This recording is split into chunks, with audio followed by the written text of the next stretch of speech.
Estou gravando o exame de qualificação do doutorado do Instituto Militar de Engenharia sob o título Processos de Conversão da Biomassa.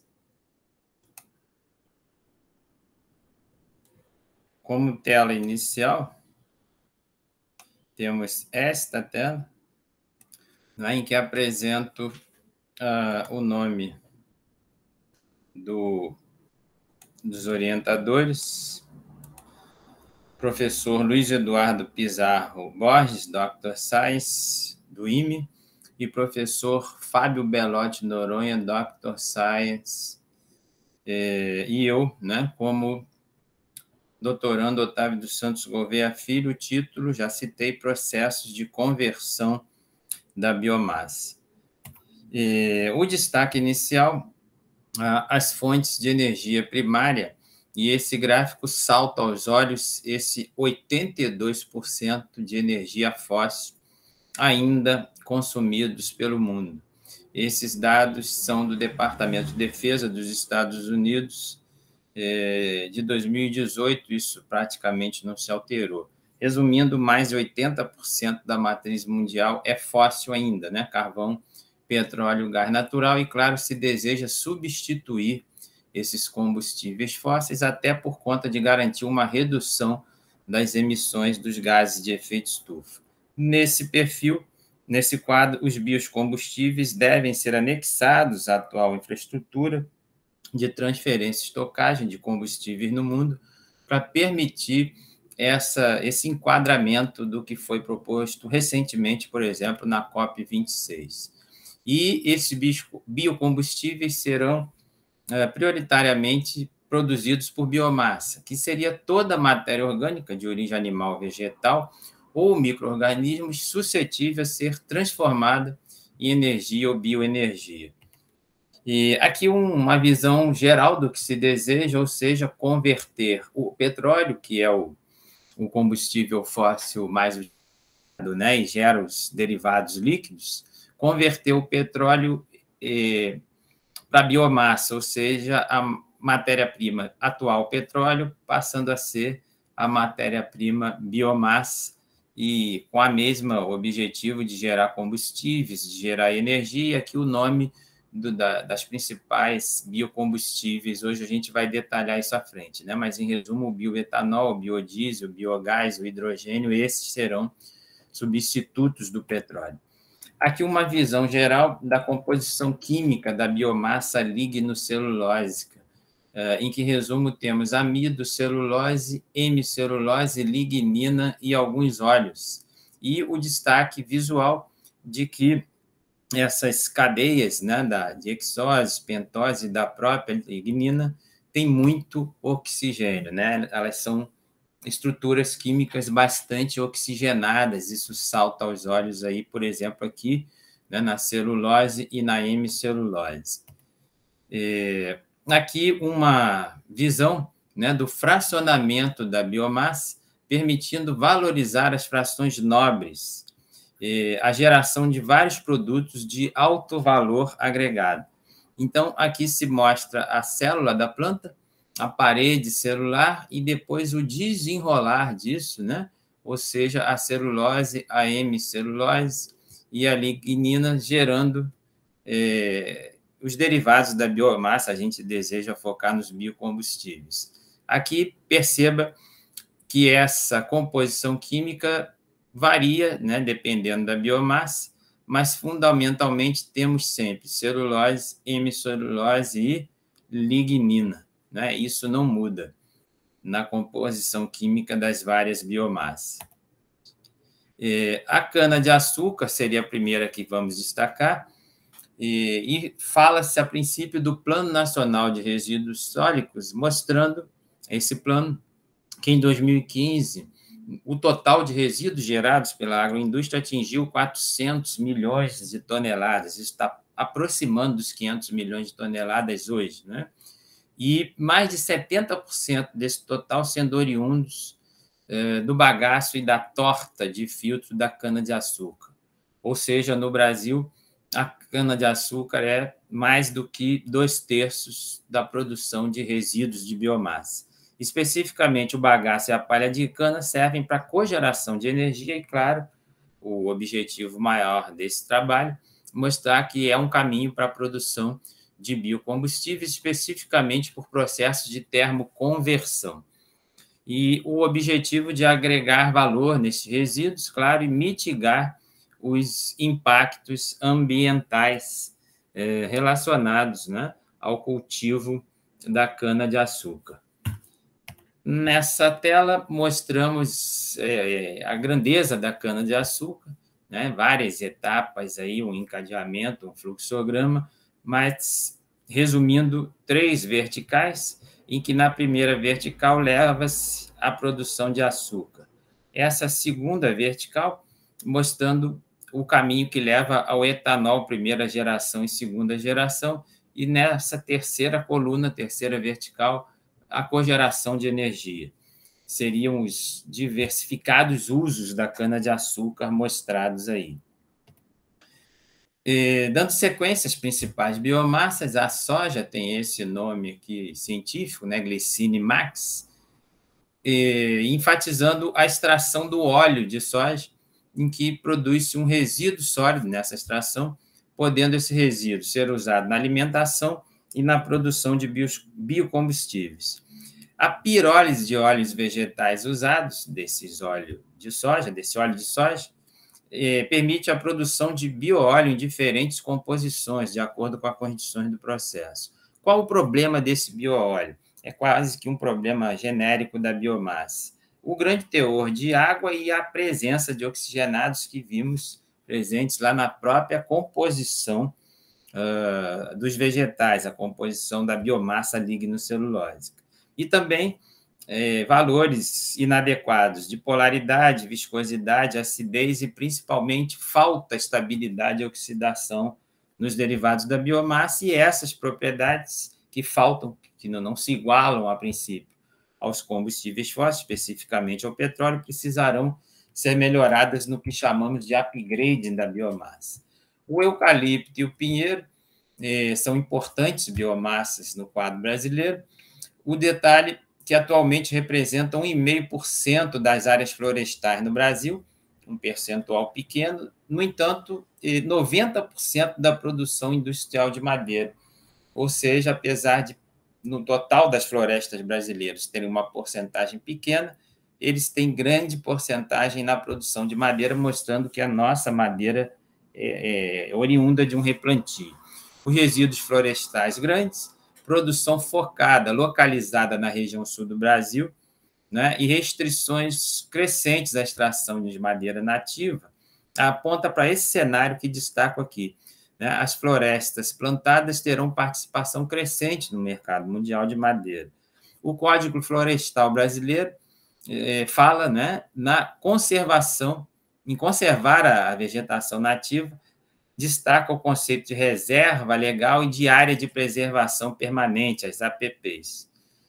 E esse contexto favorece ao replantio do eucalipto e do pinheiro. O pinheiro tem a vantagem de ter baixos custos de insumo e uma demanda doméstica no mercado nacional consolidada. 2 conceitos importantes, bastante relacionados com o eucalipto e o pinheiro: a recalcitrância da biomassa, que mostra uma estabilidade hidrolítica da biomassa e uma robustez estrutural, tornando a biomassa lignocelulose com material de difícil extração. E aí surge, né, para vencer essa dificuldade de extração, os chamados solventes eutéticos profundos, e, resumidamente, possuem baixo custo e alta eficiência. E são, na maioria das vezes, sais de haleto de amônio, e esse HBD é um hidrogênio bond donor, né? Seria um doador de ligações de hidrogênio. O milho é uma outra biomassa importante, tem esse nome científico, Zea mays, caracterizado o milho no Brasil por um recente grande aumento da produtividade. Destaque aqui que a produção dobrou de 2010 a 2020. o milho é sempre acompanhado de melhoramentos genéticos e, um detalhe importante, 65% da produção dele vai para a ração animal, 2/3 aproximadamente. A palha e o sabugo são convertidos, ou podem e devem ser convertidos, no etanol 2G. Essa figura mostra o processo de conversão dos resíduos do milho em biocombustível e coprodutos, ficando caracterizada nessa imagem 4 etapas bem distintas.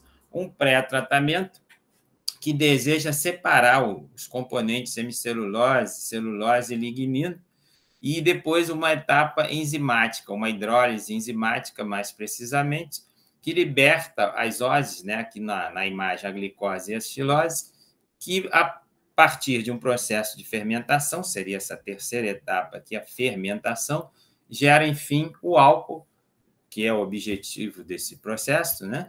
E o álcool sofre destilação, né, separando o etanol da vinhaça, que é um fluxo rico lignoleico.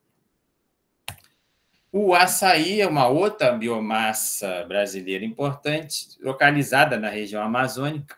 O grande detalhe do caroço do açaí, ele tem 85% do peso da fruta, ou seja, uma geração de resíduos enorme, 1,2 milhão de toneladas produzidos anualmente na região amazônica. O caroço tem alto potencial de produção de manose, é um tipo de açúcar que, por hidrólise ácida, permite outros usos, e o seu farelo também é suplemento da ração de frangos. Um destaque final, o seu baixo teor de cinzas, isso favorece características, né, da biomassa açaí. O arroz é uma outra biomassa localizada, mais especificamente agora na região sul do Brasil, principalmente no estado do Rio Grande do Sul. E essa tela, né, mostra as várias opções aqui de partida do arroz, principalmente a palha e a casca, os vários métodos de tratamento possíveis dessas biomassas de arroz sofrerem, combustão, pirólise, o biogás, a gasificação, está escrito errado aqui, faltou um ezinho, né? Mas, e no final, aqui na última coluna, a grande diversidade de produtos finais passíveis de serem gerados por esses tratamentos do arroz. E aqui algumas características físico-químicas em destaque. Os resíduos animais, outra principal biomassa brasileira, aí, de novo, na década, né, de 2010 a 2020, um grande aumento de rebanhos e, claro, um aumento proporcional dos impactos ambientais. Um biodigestor anaeróbico vai permitir obter energia limpa e renovável a partir desses resíduos animais, com o objetivo de substituir GLP e gás natural e cumprindo aquele objetivo que li no início, diminuir a emissão de gases de efeito estufa. Aqui, as etapas da degradação anaeróbica: hidrólise, acidogênese, acetogênese, a principal delas, metanogênese. O nome destaca a produção de metano, e o que explica a possibilidade de que, nesse processo de degradação anaeróbica, se substitua o gás natural por resíduos animais sofrendo esse processo aí. Os principais processos de conversão, é o que a gente passa a estudar agora, passa a falar agora. As rotas termoquímicas e rotas bioquímicas dividem duas grandes rotas dos processos de conversão. As rotas termoquímicas, né, a biomassa sólida volumosa é convertida num líquido denso em energia. Os exemplos veremos a seguir: a incineração, a pirólise e a gaseificação. As rotas bioquímicas, o nome diz, né, são processos bioquímicos com o objetivo de quê? Converter biologicamente a biomassa a priori em açúcar e depois no etanol. Exemplos: a fermentação e a digestão anaeróbica. O primeiro processo de conversão da biomassa, a incineração, ela trata da queima em elevadas temperaturas, com detalhe do oxigênio em excesso, em quantidades maiores que a estequiométrica. Objetivos da incineração: ela forma cinzas inertes, gera grande redução no volume dos resíduos e o principal aqui, a nível de saúde pública, destrói micro-organismos. Aqui uma visão geral da incineração, com alguns destaques que faço aqui com o cursor: a produção de eletricidade, a cogeração de energia, a possibilidade de separar alguns resíduos ferrosos que vão como sucata para a siderurgia, acaba que é uma reciclagem de materiais metálicos, a separação em aterros de resíduos perigosos e essas cinzas voláteis que podem ser usadas como fertilizantes, né, na composição de fertilizantes. Um próximo processo de conversão da biomassa, a pirólise é uma decomposição térmica, na ausência de oxigênio, que produz produtos nos 3 estados físicos principais, aí, gasosos, líquidos e sólidos, respectivamente. Esses gases são gerados CO2, hidrogênio, CO, metano, alguns hidrocarbonetos pequenos e alguns alcanos pequenos, alguns alcenos pequenos de cadeia pequena. O sólido é chamado de carvão vegetal e, no foco principal da obtenção de biocombustíveis, a fração líquida da pirólise, chamada de bioóleo. Essa tabela de pirólise mostrando a diferença da pirólise lenta da rápida. A pirólise rápida, o destaque que faço, que ela é a que obtém a maior fração de líquidos, a maior porcentagem de líquidos é obtida na pirólise do tipo rápida, que ocorre perto de 500 graus Celsius e num tempo de residência bem pequeno. Aqui uma visão geral da pirólise, embaixo, a princípio, aqui a biomassa, né, recebendo energia, ou seja, a pirólise um processo endotérmico, e aqui as 3 fases, né, os 3 estados físicos, perdão, o bioóleo, a fração líquida, os gases e o resíduo carbonáceo que comentamos anteriormente. E numa visão geral, percebe-se a grande diversidade que a pirólise é capaz de suprir, como produtos químicos, combustíveis, de novo, a cogeração de eletricidade e aplicações de derivados do carvão. Essa tela mostra a grande quantidade de oxigenados presentes na pirólise, uma marca aí da biomassa repetida aqui na pirólise. A gasificação e produtos GTL, esse GTL é a abreviação de Gas to Liquid, são reações termoquímicas de um combustível sólido na presença de ar ou oxigênio em quantidades agora inferiores à estequiométrica, formando gás de síntese que pode ser usado como fonte de energia térmica e elétrica, além de ser útil na síntese de produtos químicos, que é a produção de combustíveis líquidos pelo processo Fischer-Tropsch. Aqui uma figura mostrando a injeção de ar, do carvão, do vapor d'água e os produtos, os principais gases aí obtidos, o CO e o hidrogênio, que misturados compõem o chamado gás de síntese. E aqui uma visão geral da gasificação e dos processos GTL. Destaco que temos esse forno, a princípio, né, em que entra aqui o petróleo, o carvão ou a biomassa, no nosso exemplo, no nosso estudo, a produção de vapor, né, a cogeração de energia elétrica e, claro, a possibilidade de ter a sequência do processo Fischer-Tropsch, que a gente mostra melhor nesse fluxograma. Então, perceba que a fonte de biomassa ela pode sofrer uma reforma, né, e aqui uma reforma gerando o gás de síntese, que é o CO e o hidrogênio. Em seguida, a síntese de Fischer-Tropsch gera produtos gasosos, mas também gera outros produtos que são separados basicamente em olefinas, que seriam os alcenos, e outros produtos que vão sofrer hidrocraqueamento e reforma catalítica, podendo gerar parafinas e ceras, e o objetivo grande aqui gerando frações assemelhadas aos derivados de petróleo, como gasolina, querosene e diesel. As olefinas, que são ricas em alcenos, aqui essa fração, ela tem que sofrer isomerização e hidrogenação para diminuir a insaturação e gerar gasolinas, querosene e diesel com estabilidade e oxidação. Os processos GTL, o principal deles, o processo Fischer-Tropsch. Trata-se de um processo catalítico heterogêneo que, resumidamente, converte o gás de síntese, que é essa mistura CO-hidrogênio, em alcanos, alcenos e oxigenados, aproximadamente 200, 350 graus, e as principais reações do processo Fischer-Tropsch, o destaque da formação de alcanos, fórmula geral CnH2n mais 2, e de alcenos, também gerando hidrogênio.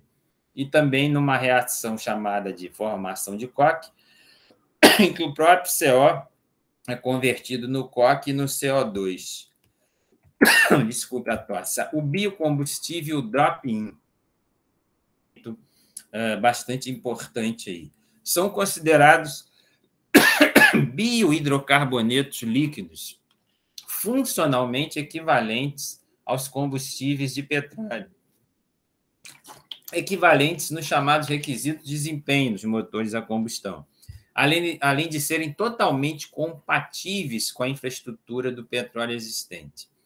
Importante, quanto mais oxigenado e insaturado o biohidrocarboneto, derivado da biomassa, mais hidrogênio será necessário para enquadrar nas especificações, como um equivalente funcional drop-in fungível ao diesel. Esse fungível seria substituto, né, trocável ao diesel, ao combustível de aviação ou a mistura de gasolina. Ainda sob o biocombustível drop-in, eles são produzidos ou a partir de oleaginosas via transesterificação ou a partir da biomassa lignocelulósica via processo termoquímico. Açúcares e álcool via conversão bioquímica ou por híbrido, mistura desses processos aí. O destaque, né?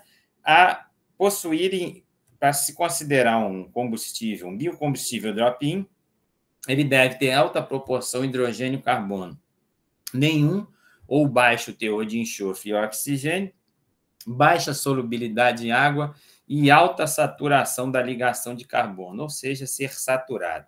Se pensarmos na alta proporção hidrogênio-carbono e o fato de não ser solúvel em água e a saturação, isso lembra hidrocarboneto. E eis a ideia central. O biocombustível chamado drop-in, ele seria o mais próximo possível do petróleo, claro, usando a infraestrutura do petróleo, falamos isso anteriormente. Em suma, o combustível, o biocombustível drop-in é um combustível modificado, mas o detalhe principal com grande semelhança do combustível fóssil. Vantagens de se obter esse biocombustível drop-in. As ambientais, né? Zerar emissões de óxido de enxofre, né? À medida em que sendo ele derivado da biomassa, ele não tem enxofre. E baixas emissões de hidrocarbonetos e óxido de nitrogênio. E agora os requisitos de desempenho, né? Esquecendo os ambientais, já falamos deles. Os requisitos de desempenho são as próprias especificações do produto. Ele possui o combustível drop-in, um menor atraso de ignição, significa um alto valor do número de cetano, é característica do diesel isso, um baixo teor de aromáticos, que garante baixas emissões de particulados, um baixo teor de olefinos, isso é importante porque garante estabilidade, oxidação e baixa formação de goma, e a alta saturação garante a ausência de resíduos ou poucos resíduos, e nenhum oxigenado, uma alta estabilidade e oxidação. Aqui um resumo do processo HDO, que seria a hidrodeoxigenação, né? Desoxigenação, hidrodesoxigenação. Nessa figura bastante ilustrativa, em resumo, a adição de hidrogênio e a retirada de oxigênio na forma de água. Então, perceba que um carboidrato, uma fórmula básica da glicose, perdendo oxigênio, transformando-se em hidrocarboneto, claro, gerando água e gerando CO2. Ou seja, o oxigênio, a desoxigenação sendo feito ou por descarboxilação ou por retirada de água. Essa tela, né, mostra o efeito do conteúdo de oxigênio na densidade energética de combustíveis líquidos. Então, perceba que na vertical aqui a densidade de energia e aqui na horizontal a fração oxigênio-carbono. Então, perceba que quando é alta essa fração oxigênio-carbono, você tem uma densidade de energia menor, né? Ou seja, o combustível drop-in ele teria uma baixa fração oxigênio-carbono, ou seja, uma elevada densidade de energia. É o que se deseja, como citamos, o desejado é o combustível drop-in. Essa escala é bastante interessante, é uma escada, né? Eu tirei isso e achei muito interessante essa figura, mostrando que quanto mais hidrogenado, quanto maior a razão hidrogênio-carbono, mais próxima a biomassa estará dos combustíveis tradicionais. Esse diesel aqui é o diesel de petróleo. E, como curiosidade, os lipídios seriam a biomassa mais próxima do diesel de petróleo, ou seja, em outras palavras, a biomassa que menos precisa ser hidrogenada para tornar-se um biocombustível drop-in, né? Os açúcares aqui estariam bem longe dessa condição do diesel do petróleo. Aqui, um upgrade usando HDO, né? Que é essa hidrodesoxigenação. Um exemplo de upgrade usando HDO, a transesterificação de triglicerídeos. A gente vai comparar esse processo FAME com o outro chamado EFA. Comentamos agora em seguida isso. E nessa tela mostramos o quê? A transformação do triglicerídeo para o biodiesel, e essas iniciais FAME, né? FAME seria Fatty Acid Methyl Esters, uma transesterificação típica, né? Em que se obtém aqui alquil ésteres, que é, por definição, o biodiesel. O que se deseja nesse upgrade aí? Comparar essa transesterificação com aqui o processo EFA, em que houve uma hidrogenação típica, né? Então, aqui nessa tela, simplificação do processo EFA em duas etapas. O que seria o EFA? Os ésteres hidroprocessados de ácidos gordos, né? Essas iniciais em inglês aí. Ou seja, esse ácido graxo aqui, né? Como matéria-prima, sofrendo hidrogenação em duas etapas, garantindo, a partir desses ácidos graxos, a obtenção de biocombustíveis drop-in. Lembrando da tela anterior aqui que esses lipídios, que são os ácidos graxos, lembra, eu comentava que já estão próximos do diesel de petróleo, ou seja, sofrendo hidrogenação, atingem a condição do biocombustível drop-in. Aqui ainda o HDO, a hidrodesoxigenação, mostrando a deoxigenação e a descarboxilação. Um triglicerídeo sofrendo hidrogenação, você vê o quê? Que houve adição de hidrogênio, né? Ou seja, as insaturações foram quebradas. Numa outra hidrogenação, a separação de propano, né? A parte aqui desses três carbonos em sequência gerou propano. E uma nova e mais intensa hidrogenação, garantindo uma deoxigenação e uma descarboxilação, sendo que na descarboxilação, claro, a diminuição de um carbono. E aqui um quadro final mostrando esse upgrading usando o HDO, em que mostramos os três diesels, né? Uma comparação das propriedades do biodiesel EFA, que é esse mais hidrogenado, o biodiesel por transesterificação, com essas iniciais FAME, e o diesel do petróleo. Então, perceba que o diesel do petróleo está numa condição aqui intermediária, o FAME, que é a transesterificação, numa condição inferior, e o EFA, que é o mais hidrogenado, chamado de diesel renovável, diesel verde, numa condição superior. Por que aqui eu digo que é superior? Por exemplo, uma menor densidade, né? Seria característica do combustível drop-in. Perceba que aqui a densidade é menor que aqui do que aqui. De novo, a menor viscosidade está no EFA, de 2,5 a 3,5. Aqui, valores maiores de viscosidade. O índice de cetano, que é um índice de qualidade do diesel, da qualidade da combustão, índice de cetano maiores no EFA, menor aqui e ainda menor no FAME.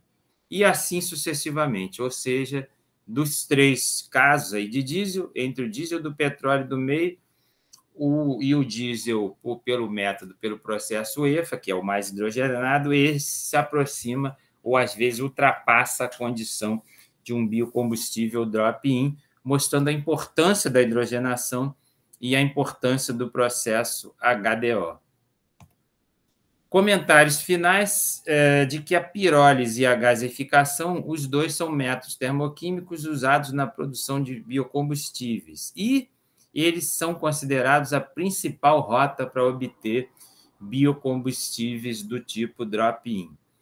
Tem em comum a pirólise e a gasificação o fato de que queimam a biomassa para produzir carvão vegetal, bioóleo e gás de síntese. Isso ocorre tanto na pirólise como na gasificação. A pirólise rápida, eu fiz um destaque quando mostrei, ela ocorre a 500 graus por alguns segundos e a gente destaca a importância dela porque gera 75% de fração líquida na pirólise, o chamado bioóleo. O upgrade com hidrogenação do bioóleo vai garantir atingir a condição de biocombustível drop-in. Importante isso aqui, a viabilidade econômica da biomassa depende de quê? Plantas de pirólise integradas com refinaria de petróleo, seus dutos e infraestrutura de transferência e estocagem de petroquímicos já existentes. Mais do que garantir a viabilidade econômica, esse perfil por definição, o combustível drop-in. Mais do que ter esses requisitos, essas qualidades que destacamos, o combustível drop-in deve estar integrado à infraestrutura existente. O mesmo se pode afirmar para as plantas de gasificação e processos GTL. O destaque muito importante aqui, para todas essas tecnologias, para todos esses processos de conversão de biomassa comentados, não se pode abrir mão de quê? Abastecimento e suprimento de hidrogênio. Sem ele, não se consegue chegar nos biocombustíveis drop-in, né? E isso, em resumo, o hidrogênio será decisivo no comércio integrado desses combustíveis. Obrigado, e eis um e-mail meu aí para contato.